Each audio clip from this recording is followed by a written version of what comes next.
우리는 이 땅에서 믿음으로, 신앙으로 삽니다. 이게 우리 크리스찬들이죠. 우리가 신앙생활은 이 땅에 있을 때 주님 앞에 갈 때까지 해야 합니다. 그런데 신앙생활은 사회생활 혹은 학교생활, 직장생활 이런 것과 분리되어서는 안 됩니다. 우리는 학교생활도 신앙으로, 직장생활도 신앙으로, 가정생활도 신앙으로, 모든 사회생활, 이 땅에 우리의 삶이 항상 신앙생활이 되어야 하는 것입니다.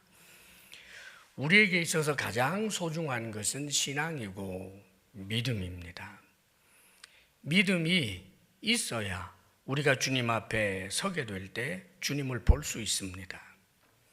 우리가 만일 믿음을 잃어버린다면 우리는 언젠가 우리에게 다가올 그 죽음은 비참 그리고 절망밖에 없을 것입니다.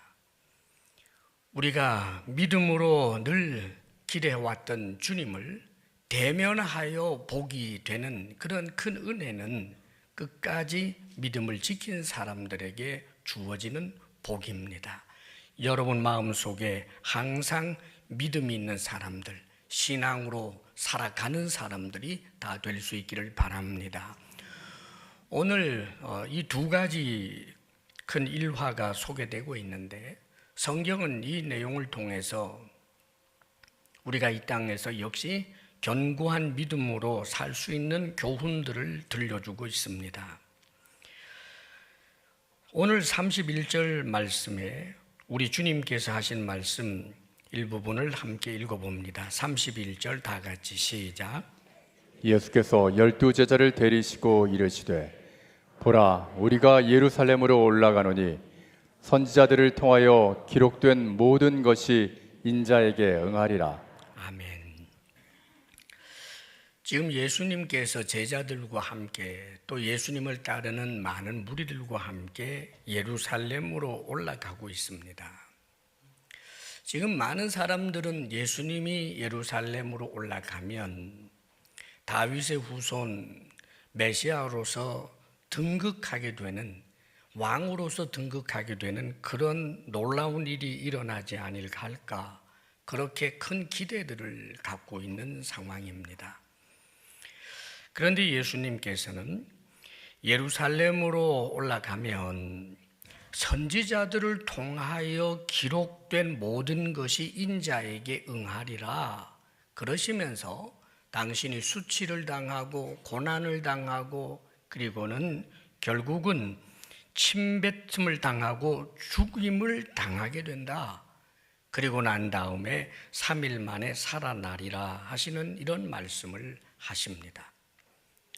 지금 주님은 성경에 기록되어 있는 모든 것이 인자에게 반드시 당신에게 응할 것에 대해서 말씀합니다. 사랑하는 여러분, 우리 예수님은 누구십니까? 그분은 하나님이십니다. 성경은 예수님을 일컬어서 말씀이라고도 하지요. 그분은 인간 시작 때부터 끊임없이 인간들을 구원하시기 위하여 말씀해 오신 분이십니다. 선지자를 통하여 말씀하시기도 하시고 어떤 사건을 일으켜서 말씀하시기도 하고 계속하여 말씀해 오신 분입니다. 선지자들에 의하여 기록되었다라고 하는 것이 곧 성경이요 하나님의 말씀인데 이 하나님의 말씀의 주체자가 누구냐 하면 예수님 자신이십니다. 그런데 놀라운 것은 예수님께서 선지자를 통하여 약속하신 이 말씀의 성취를 위해서 당신의 의지를 굳게 세우고 있는 것을 보게 됩니다. 반드시 응하리라. 왜요? 기계적으로 숙명적으로 응하게 된다는 뜻이 아닙니다.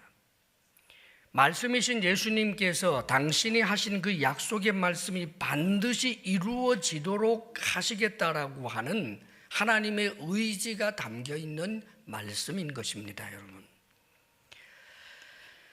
우리 예수님께서 겟세마네 동산에서 기도하시고 난 다음에 이 제사장들의 하속들이 몰려와서 예수님을 체포하려고 하지요.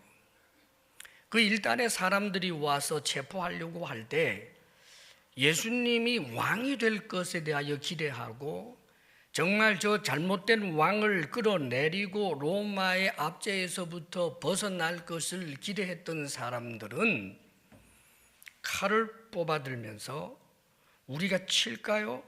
우리가 싸울까요? 하고 주님에게 묻습니다.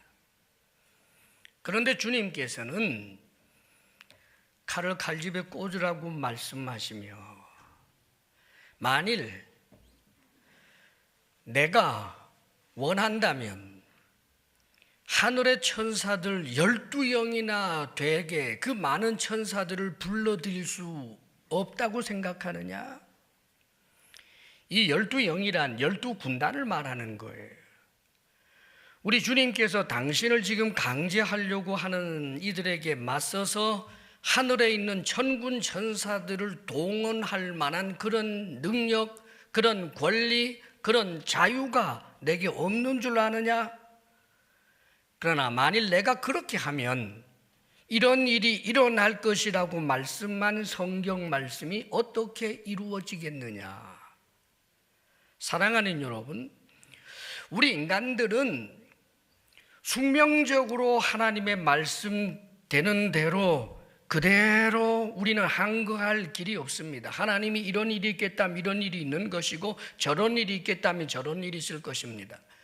그런데 그 하나님의 말씀을 뒤집어 엎어버릴 수도 있는 분이 누구냐 하면 하나님 자신입니다. 뜻을 돌이킬 수도 있는 분입니다, 여러분.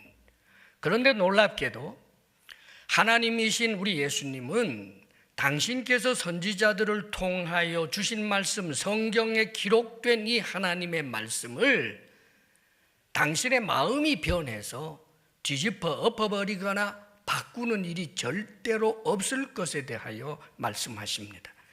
사랑하는 여러분, 성경 말씀은 사람의 지혜가 아닙니다, 여러분.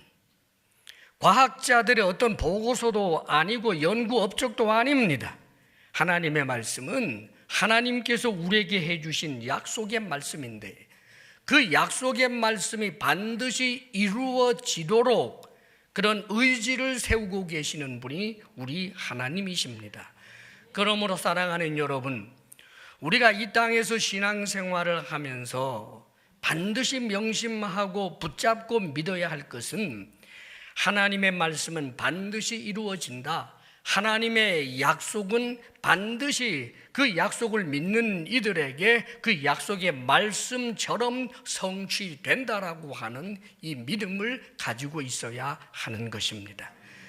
사랑하는 여러분 어떻습니까? 그리스찬이신 여러분, 하나님께서 여러분에게 하신 그 말씀에는 위로도 있고 명령도 있고 격려도 있고 책망도 있습니다. 그런데 이 하나님의 말씀이 여러분에게 위로가 되십니까? 위로의 말씀이 위로가 됩니까? 격려의 말씀이 격려가 됩니까? 약속의 말씀이 여러분에게 소망이 됩니까? 여러분에게 하시는 명령의 말씀이 과연 이 세상의 어떤 지시와 가르침보다 더 큰 무게중심으로 여러분을 붙들고 있습니까?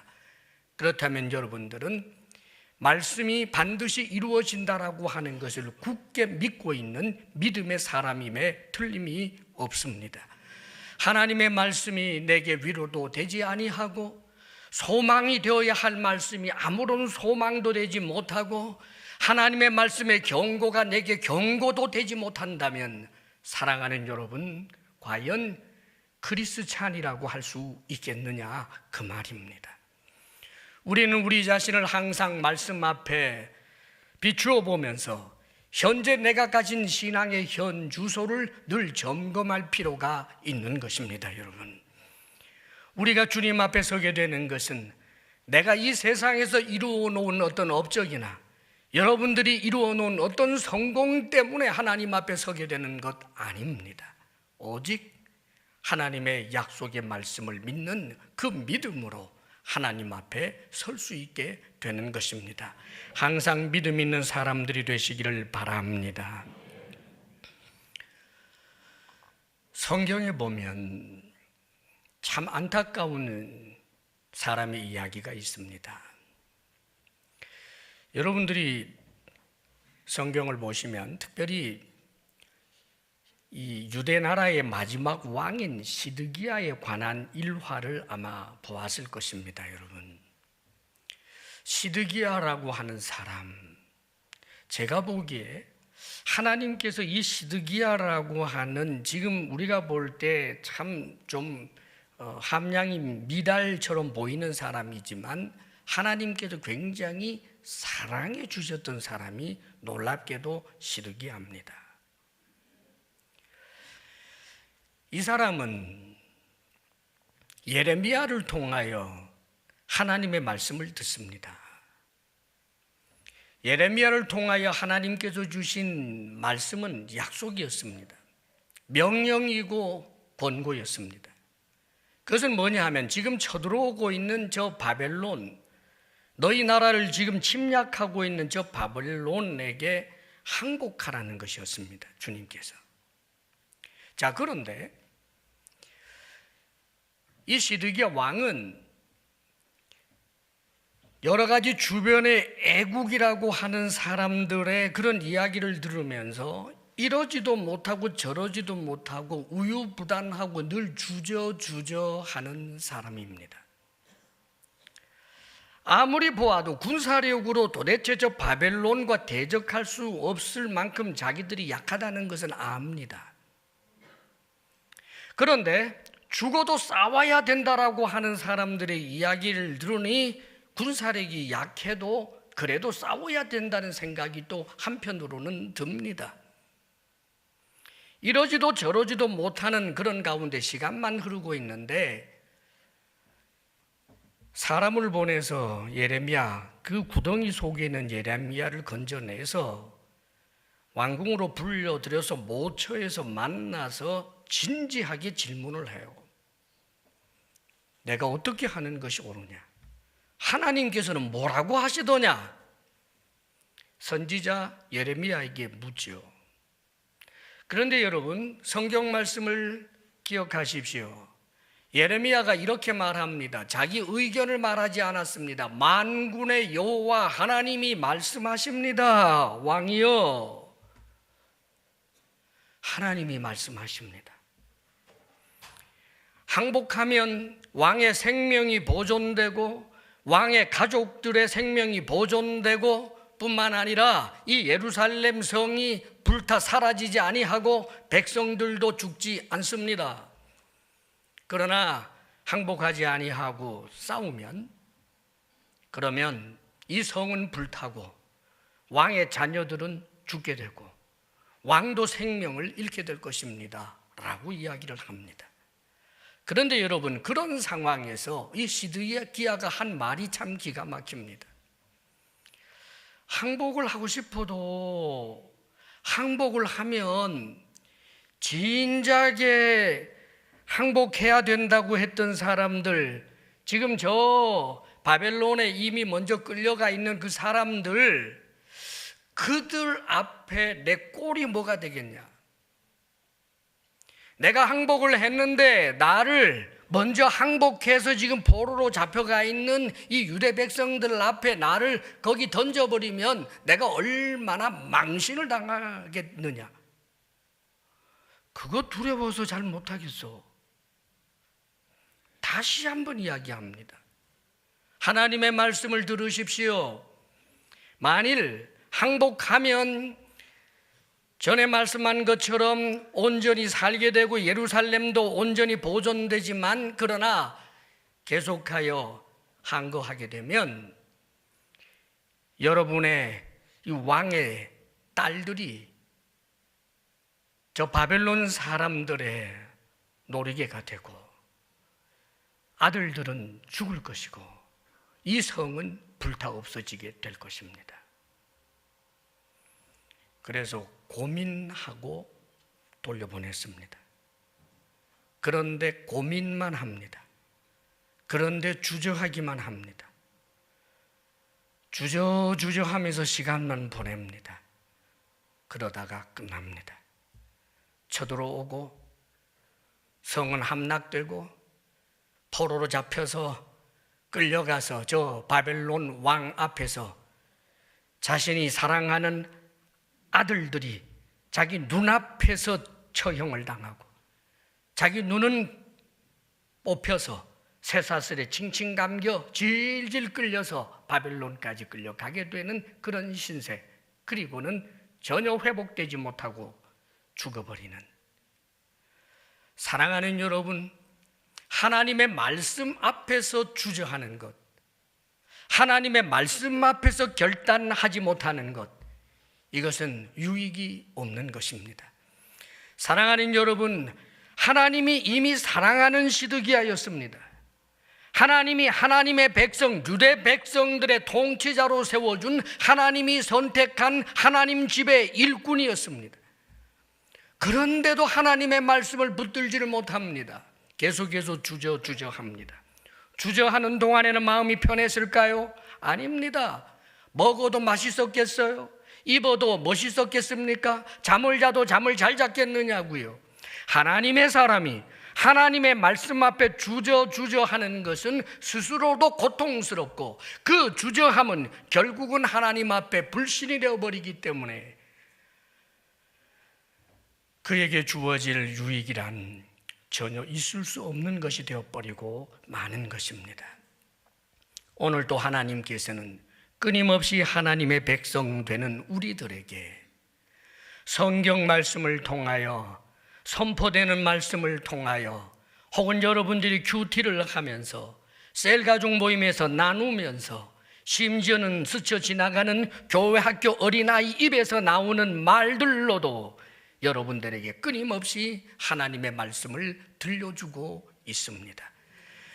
하나님의 말씀을 붙들고 믿고 적용하는 하나님의 사람 되어 하나님께서 여러분에게 주신 신앙을 잃어버리지 아니하는 주의 사람들 다 되시기를 바랍니다. 아멘. 그리고 34절 말씀을 우리 함께 읽어봅니다. 다 같이 시작. 제자들이 이것을 하나도 깨닫지 못하였으니 그 말씀이 감추었으므로 그들이 그 이르신 바를 알지 못하였더라. 지금 예수님께서 당신이 고난을 당하고 침뱉음을 당하고 결국은 죽임을 당하게 되는데, 예루살렘에 올라가면, 그리고 나서는 3일 만에 살아나리라 라고 이야기를 하셨어요. 제자들을 데리시고 아주 신중하게 말씀하신 것 같아요. 그런데 제자들이 이것을 하나도 깨닫지 못하였다라고 말씀하시고 그 말씀은 감추어져 있었다라고 그렇게 이야기합니다. 사랑하는 여러분, 제자들이 예수님이 하신 말씀을 그 뜻을 몰랐겠어요?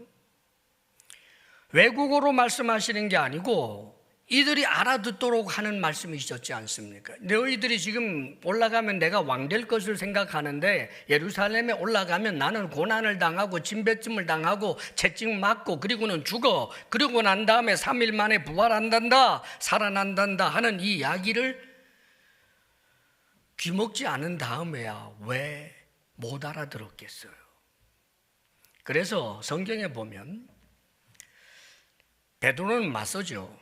절대 그런 일이 일어나서는 안 됩니다 하고 맞섰다가 주님께서 사탄아 물러가라 하고 꾸짖는 그런 내용도 나오고, 도마 같은 이는 예수님이 올라가셔서 죽는다라고 하니까 비장감을 가지고 한 말이 우리도 따라 올라가서 죽자 이러고 있습니다. 못 알아들은 건 아니에요.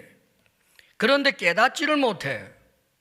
예수님이 반드시 죽어야 한다는 것, 왜 죽어야 하는지에 대한 성경의 이 깨달음이 없다 그 말입니다. 예수님은 죽어야 해요. 왜요? 대속제물로 오셨기 때문입니다. 그런데 예수님은 다시 살아나야 해요. 왜요? 우리에게 영원한 그 부활의 소망, 다시 말하면 영생을 주시기 위하여 죽음의 권세를 종이장처럼 찢어버리고 예수 믿는 이들에게 그 영원한 생명을 주셔서 사망의 권세 아래 놓여 있지 않도록 하기 위하여, 부활의 첫 열매가 되기 위하여 예수님은 다시 살아나야 하는 것입니다. 사랑하는 여러분, 그런데 제자들은 이걸 도무지 못 알아들었어요. 깨달음이 없었다 그 말입니다. 예수님이 죽어야 하는 이유도, 죽음의 의미도, 예수님이 살아나야 하는 것도, 살아나는 것의 그 의미도 그들은 알지 못했습니다. 그런데 사랑하는 여러분, 성령의 역사로 말미암아 성령이 강림하고 이 제자들 한 사람 한 사람에게 임하게 되면서부터 그들은 깨닫게 됩니다. 예수님의 죽으심은 우리의 죄 때문이다라고 하는 사실을 성령의 역사로 말미암아 깨달아지게 됩니다. 구약에 말씀해 준 그 수많은 속죄 제물의 예표들이 바로 예수 그리스도를 예표하는 것이었다는 사실을 깨닫게 되고, 진정한 속죄 제물이신 예수 그리스도, 그분을 통하여 우리의 죄사함을 받았다는 것과 예수님이 부활하였으므로 우리도 더 이상 죽음 아래 놓여 있지 않게 되었다는 사실을 깨닫고, 제자들은 얼마나 기뻐하며 감사하며 힘있게 소망 중에 살게 되었는지 모릅니다. 사랑하는 여러분, 우리 속에는 성령이 계십니다. 예수 믿는 사람 속에는 성령께서 계시고, 이 예수 그리스도의 죽으심과 부활하심에 대하여 의미까지 깨닫게 해 주십니다. 사랑하는 여러분, 우리는 지혜롭지 못한 사람들이기 때문에 하나님의 말씀 구구절절 모든 것들을 다 이해할 만한 능력도 힘도 지혜도 없습니다. 말씀 하나하나에 대한 그 배경들을 우리가 어떻게 알겠습니까? 선지자들이 외치던 그 시대 상황에 대해서 우리가 다 어떻게 알겠습니까, 여러분? 다 모릅니다. 그러나 성령 하나님께서 역사하셔서 우리에게 반드시 깨닫게 하여 주신 것 한 가지는 있습니다. 예수님이 죽으신 것은 나의 죄 때문에, 우리의 죄 때문이다. 예수님이 죽으신 것은 속죄 제물이 되신 것이다.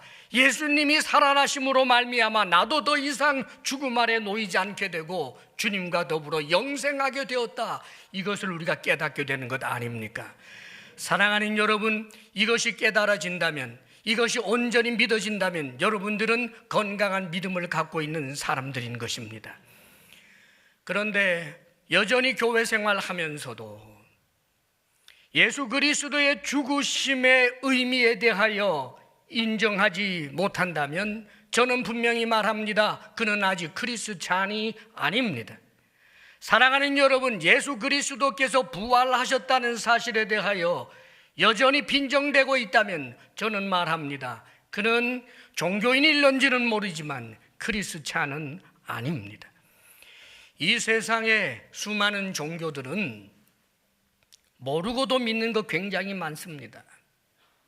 깨닫지 않고도 그냥 믿는 것 많습니다. 이 민간신앙도 그런 것이 있죠.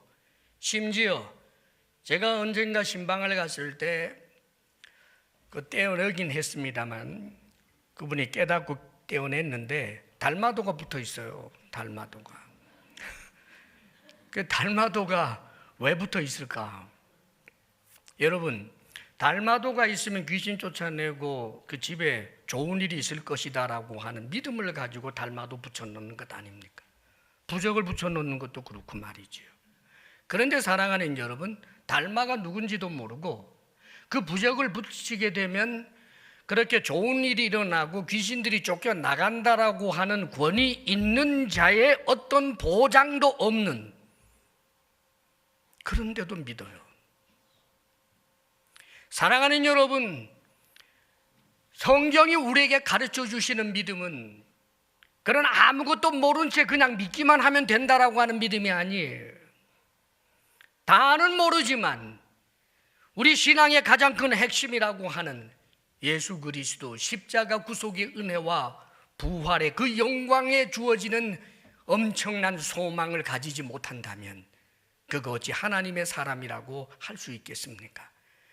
이제 여러분 자신을 스스로 점검하여 우리가 우리에게 낙심할 만한 그런 형편없는 모습을 보거들랑 이런 나를 위하여 십자가에 못 박혀 죽으신 주님, 어찌 저를 사랑하시고 저를 의롭다 하십니까? 감사와 더불어 다시 한번 새롭게 더 의롭게 살 것에 대하여 결단하시고, 우리의 삶이 아무리 힘들고 어려워도 우리에게 주어질 부활의 영광을 생각하며 그것이 소망이 되고 기쁨이 되는 그런 믿음의 사람들 될 수 있기를 축복합니다. 이런 귀한 은혜를 항상 누릴 수 있는 하나님의 사람들이 되시기를 바랍니다.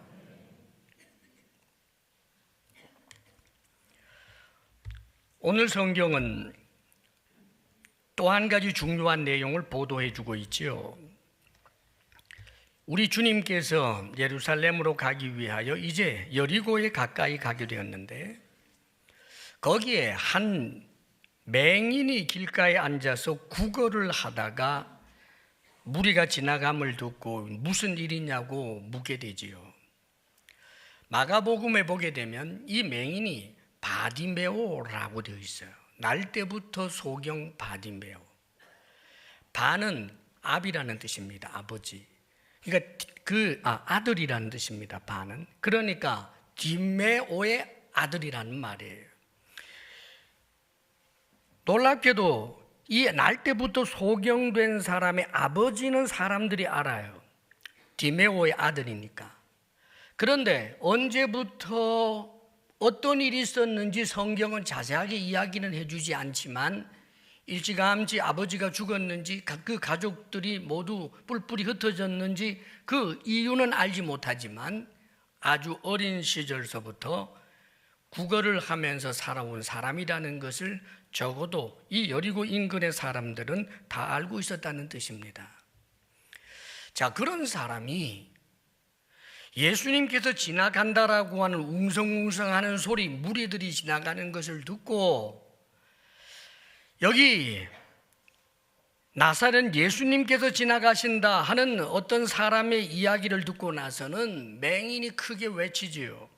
우리 38절 말씀을 함께 읽어봅니다. 시작. 맹인이 외쳐 이르되 다윗의 자손 예수여 나를 불쌍히 여기소서 하거늘. 나사렛 예수가 지나간다, 그 말을 들었는데 이 맹인은 다윗의 자손 예수여 나를 불쌍히 여기소서. 사랑하는 여러분, 예수님에 대한 신앙 고백이 정확했어요. 단순한 나사렛 예수가 아니고, 능력을 행하고 기적을 행한다는 그 유명한 나사렛 예수가 아니고, 저분은 다윗의 후손으로 오시는 구약 성경에 약속해 주고 있는 메시아다라고 하는 믿음을 가지고 다윗의 자손 예수여라고 부르짖습니다, 여러분. 그리고는 나를 불쌍히 여기소서.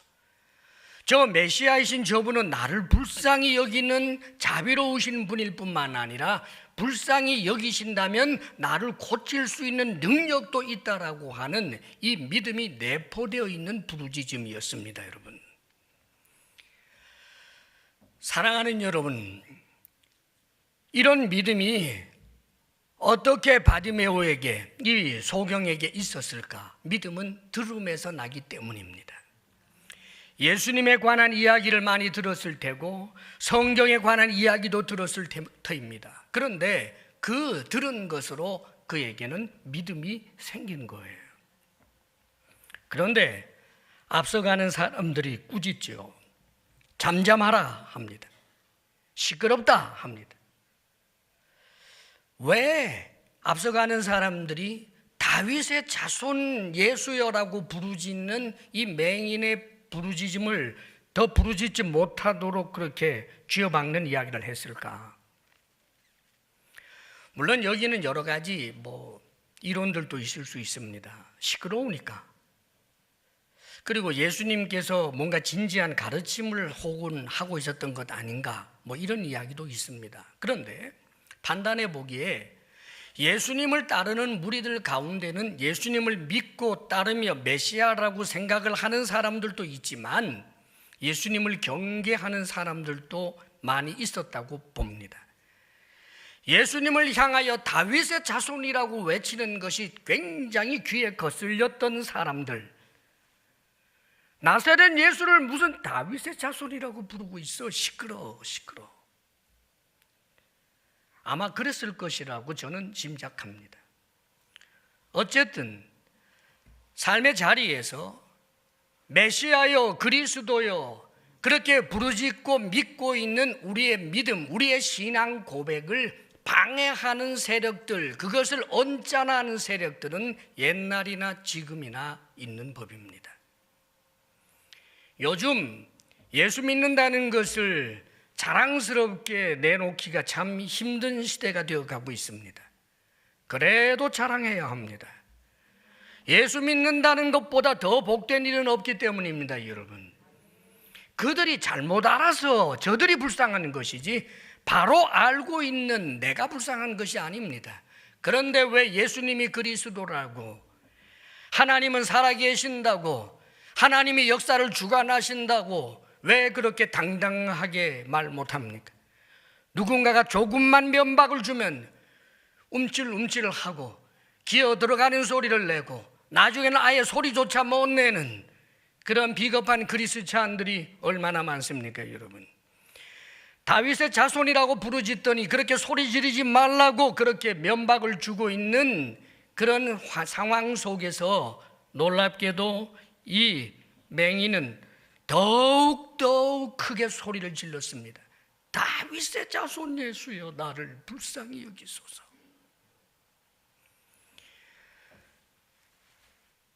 메시아를 믿고 그분의 은혜를 구하는 이런 믿음은 단순히 나중에 주님 앞에 서게 되는 그 은혜만 주어지는 종말적 은혜만 있는 것이 아닙니다. 신앙을 지키고 신앙을 자랑하고 그 믿음을 따라 살아가는 사람에게는 이 땅의 삶의 비참에서부터 건져지고 하나님의 도움을 입게 된다는 사실을 잊지 마시기를 바랍니다. 주님께서 그를 부르시고 네 소원이 무엇이냐고 물으시고 보기를 원합니다라고 할 때 그가 눈을 떠서 보게 되어서 주님을 따르며 주님을 찬양하며 하나님 집에 일꾼의 길을 걸어갈 수 있는 엄청난 복이 그에게 주어진 것입니다. 사랑하는 여러분, 믿음은 남들 모르게 저 장롱 속에 감추어뒀다가 나중에 내가 죽을 때 꺼내서 내 이마에 붙여서 천국에 가는 용도로만 쓰여지는 게 아니에요. 믿음은 이 세상을 이기는 능력이요, 현재 내 삶의 자리에서 하나님의 도우심을 받게 하는 능력인 것입니다, 여러분. 그러므로 사랑하는 여러분, 여러분의 능력보다 더 능력 있는 것은 믿음입니다. 여러분의 지혜보다 더 지혜로운 것은 믿음입니다. 하나님의 지혜가 여러분을 도울 수 있기 때문입니다. 그러므로 어떤 경우에도 여러분이 가진 신앙을 자랑하고 믿음으로 살며 어떤 방해에도 불구하고 믿음으로 승리하는 하나님의 사람들, 올바른 신앙 고백자들로 살아갈 수 있기를 축복합니다. 그런데 마지막 한 가지 우리가 기억할 것이 있어요. 주님께서 이 맹인에게 무엇하여 주기를 원하느냐라고 질문을 하시지요. 그랬더니 주여 보기를 원하나이다. 네 소원이 뭐냐? 뭐 해줄까? 주여 보기를 원하나이다. 당연히 소유경이니까 보기를 원하는 거지요. 그런데 사랑하는 여러분, 우리 그리스찬들이 가져야 할 중요한 소원이 있어야 돼요. 그 소원은 보기를 원하는 것입니다. 주여 보기를 원합니다. 영적으로 보기를 원합니다. 믿음의 눈을 뜨기를 원합니다. 영적인 장님이 되기를 원하지 아니합니다. 하나님, 제가 보는 자가 되게 하여 주옵소서. 이 소원이 우리 그리스찬들에게는 있어야 합니다. 사랑하는 여러분, 본다는 것은 무엇입니까? 영적으로 믿음으로 하나님이 보이는 것을 말하는 거예요. 육의 눈으로 하나님 볼 수 없어요. 그러나 믿음의 눈으로 하나님이 함께 하신다라고 하는 것이 보여지는 이들이 있습니다. 느끼는 이들이 있다고요. 그래서 하나님이 눈에 안 보이지만 하나님이 보이는 것처럼 옷깃을 여미고, 하나님이 눈에 안 보이지만 그러나 영적인 눈으로는 하나님이 이곳에 계시기 때문에 죄의 행위를 하려고 하던 내 손을 오므리기도 하고, 걷지 않아야 할 길로 걷다가도 주님께서 진노하신 얼굴로 나를 보고 있다라고 느끼기 때문에 그 죄의 길에서부터 멈추어 서서 돌이켜 좁은 길로 갈 수 있게 되는 것, 모두가 다 하나님을 보는 사람들이 할 수 있는 일인 것입니다. 사랑하는 여러분, 소원이 무엇입니까? 주님을 늘 의식할 수 있는 사람이 되는 것보다 더 복된 일이 어디 있겠습니까, 여러분? 성경에는 수많은 믿음의 사람들 이야기가 있습니다.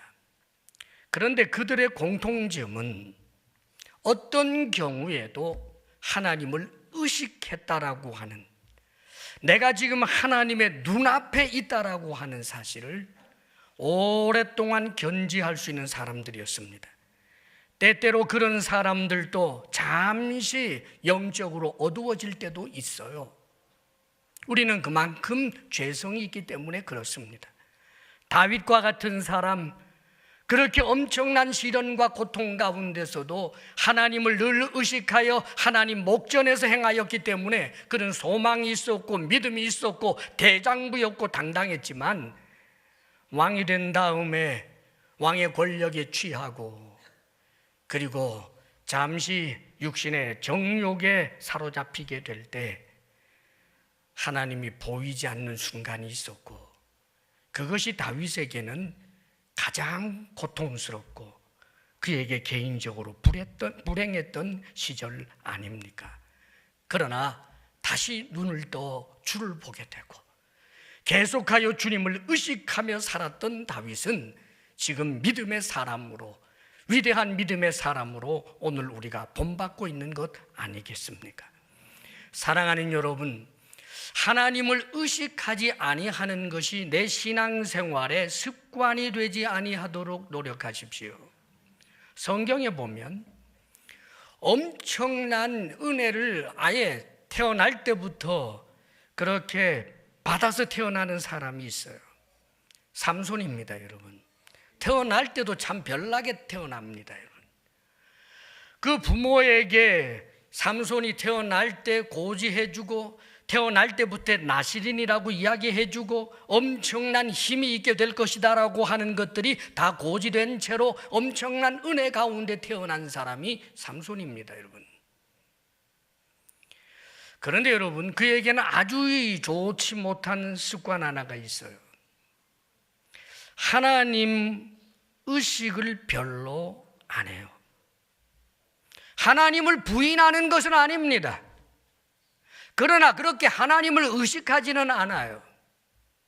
이게 그에게 덫입니다. 성경에 보면 삼손이 사사로서의 그의 사역 초기에 있었던 일입니다. 그것은 우리에게 다음에 일어날 일들에 대하여 우리에게 경고해 주고 있는 내용입니다. 그가 길을 가다가 젊은 사자를 만나요. 여러분, 한 개인에게 사자가 덮쳐오면 방법이 있나요? 그런데 하나님의 놀라운 능력이 그에게 임해서 사자를 찢어버렸습니다. 온몸으로 하나님의 능력을 체험했어요. 그의 삶 자체에서 지금 엄청난 하나님의 영광을 체험한 사람이 삼손 아닙니까? 그런데 시간이 좀 흐른 후에 다시 그 길을 가는데 거기 지금 사자의 죽음이 있어요. 그런데 거기 보니까 야생 벌들이 있고 그 사자의 죽음을 말하자면 벌집 삼아서 거기 꿀들이 엄청나게 많이 있습니다. 학자들의 의견을 들어보니까 이 팔레스타인에 있는 이런 그 야생 벌들이 옛날에 특히 아주 많았는데 시체라든지 죽음 그 자체에다가 벌집을 만들지는 않아요.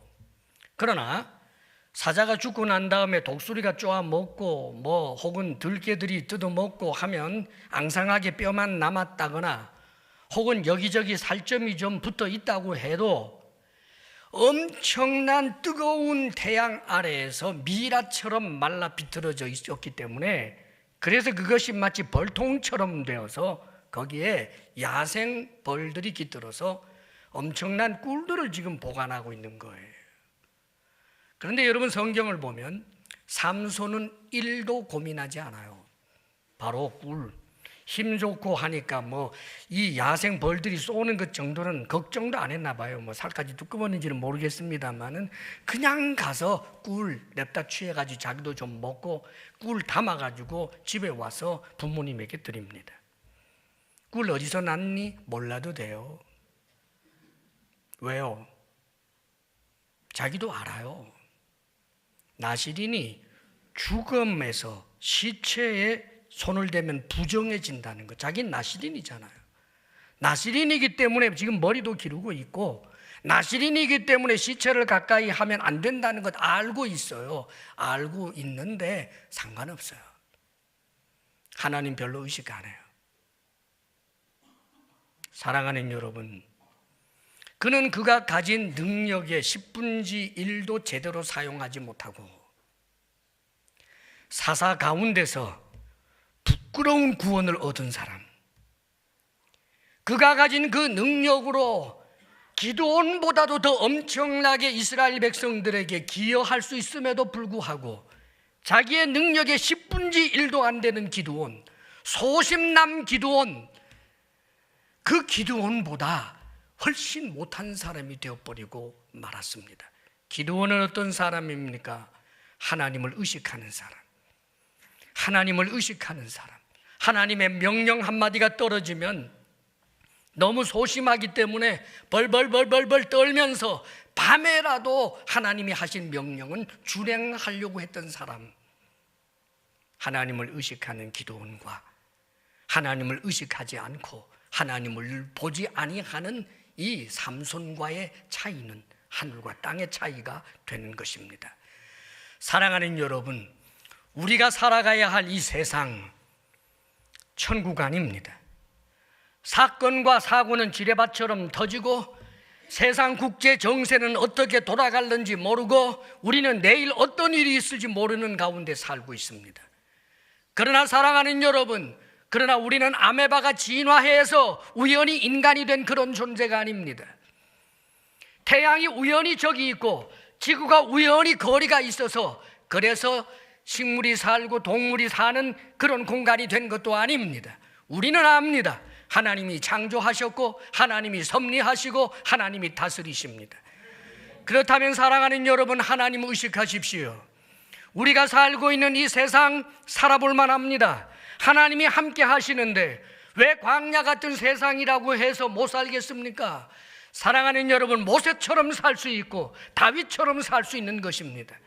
그러므로 우리에게 가장 소중한 것은 하나님을 보기를 원하고 하나님을 의식하며 하나님의 말씀을 무겁게 여기며 하나님의 말씀을 소망 삼기도 하고 위로 삼기도 하고 하나님의 말씀을 따라 사노라면 하나님께서는 여러분을 통하여 이 땅에서 저 영원한 하늘나라에서 상 얻을 만한 합당한 일을 하도록 인도해 주실 것입니다. 믿음으로 사시기를 주의 이름으로 축원합니다.